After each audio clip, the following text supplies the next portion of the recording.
rendu à parler de la gamme Blizzard avec Louis Blanchard parce que dans les 2 derniers ski tests de 2010 et 2011-2012, on avait surtout parlé des skis de piste avec des systèmes très, très efficaces dans le retour de Blizzard, mais on va les mettre de côté parce que arrivent dans la gamme des magnifiques jouets pour aller jouer dans la poudreuse, dans les champs de neige et puis un peu dans le bois. Hein? C'est toute une belle gamme que vous proposez en 2013. Exact. On appelle chez nous la gamme Free Mountain parce que c'est pas juste du hors-piste, c'est pour être capable de faire un peu tout sur la piste, autant side country que grimper, qu'aller jouer ou carrément jouer dans le damé, mais bord de piste. Oui, parce que ça fonctionne. Mais parce que le Bushwhacker que j'ai essayé dans le ski test, quand je l'ai mis sur la piste, j'ai fait ça marche. Parce qu'on a des bonnes constructions. Qu'est-ce qu'on a sous le cosmétique?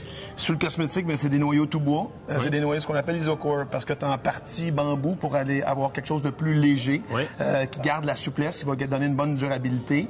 Dans les skis plus flexibles, dans le début de la gamme, tu n'auras pas de métal impliqué, tu n'auras pas de titanium. Tu vas avoir ce qu'on appelle du Quadrax, qui est un genre de carbone mélangé avec du filtre de verre, pour garder ça simple, qui va donner légèreté, longévité, snap, qu'il y avait dans le Bushwhacker, ou sa version puis je suis content de pouvoir l'avoir dans mes mains parce que souvent, on pense qu'il y a juste les hommes qui s'en vont là. Non.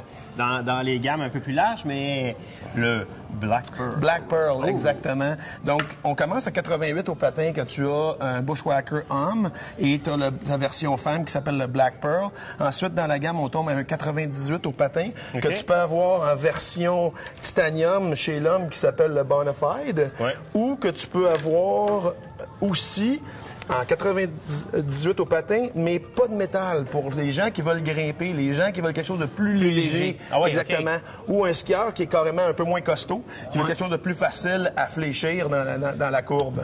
Ceux qui veulent aller vraiment de pure poudreuse, c'est un peu limite. Tu sais, cat ski et lee skiing, on a besoin de plus de largeur. Exactement. Tu peux te rendre jusqu'à du 108 au patin avec le Cochise, qui est un ski qui a gagné plein de tests l'année dernière, la front page de Skiing Magazine, dont on était très fiers d'ailleurs chez Blizzard partout.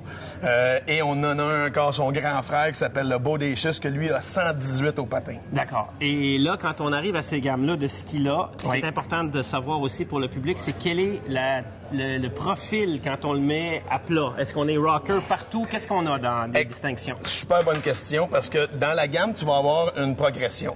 Quand tu commences avec des plus étroits, celui que tu as essayé, le Bushwhacker, puis la version femme Black Pearl, tu vas avoir une petite cambrure au centre, mais tip rocker qu'on appelle, donc que la spatule se relève, et tail rocker aussi. La même chose sur le Bushwhacker. Ça, c'est important parce que quand le ski est un petit peu plus large puis qu'on a ça en avant, on n'est pas pris exactement. Au démarrage plus du virage. facile à initier. Quand tu le mets à quart, le ski va s'engager dans la courbe vraiment rapidement.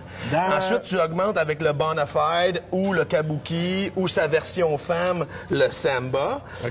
À 98 patins, tu vas encore avoir une petite cambrure au centre qui se diminue. Un peu plus de rocker tip-tail. Tu augmentes au Cochise presque plat, pas de cambrure. Plus gros rocker, tu t'en vas au Bushwhacker, Bodacious, le plus large. Plus de cambrure, full rocker.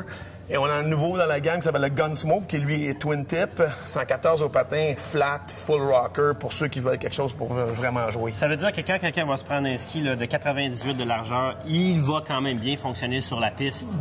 Exactement. Tu peux carver avec, ça tient très bien. Surtout si tu vas vers un Bonafide avec les 2 feuilles de métal dedans, là, tu vas être capable de tenir même sur du dur, là, ça carve, là, c'est une belle machine. C'est non seulement des beaux produits au plan technologique, mais je trouve que c'est des très beaux produits au plan esthétique. On voit sur chacun une espèce de taureau. Il faut expliquer aux gens l'intention esthétique derrière ça. Initialement, on appelait ça la Bull Ride Collection parce que ça a été inspiré des taureaux sur lesquels les gars qui appellent le Pro Bull Rider Association. Donc, c'est tous des noms de ces taureaux-là que les gars essaient de rester 8 secondes dessus et réussir à faire la ride.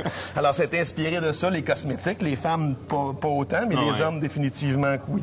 La clé de cette gamme-là, c'est dans notre construction. On a une technologie qui s'appelle Flipcore, qui est vraiment à part des autres. Tout le monde fait du rocker. Nous, on le fait d'une façon différente. C'est qu'on prend le noyau et on l'inverse dans le moule. Parce que, comme tu sais, tout noyau a une cambrure dans lui-même. Nous, on le prend puis on le met dans le moule à l'inverse. Donc, il y a un rocker naturel. Donc, c'est comme la fibre naturelle dans un bois. L'ébéniste, c'est le travailler dans le bon sens pour pas que le bois s'ouvre ou se casse. Exactement. Et le moule lui-même a son rocker dedans. Au lieu de forcer un ski dans sa position rocker, la cassette du moule dans lequel on presse le ski a déjà le rocker, qui donne que tous les skis sortent pareil, et non pas il y en a un qui en a plus, l'autre en a moins. Puis c'est ce qui donne la sensation que tu as eue. Quand tu vas dans le damé, tu sens pas le rocker qui flappe avant-arrière. La stabilité, l'aisance, c'est à cause du flip core puis du moule.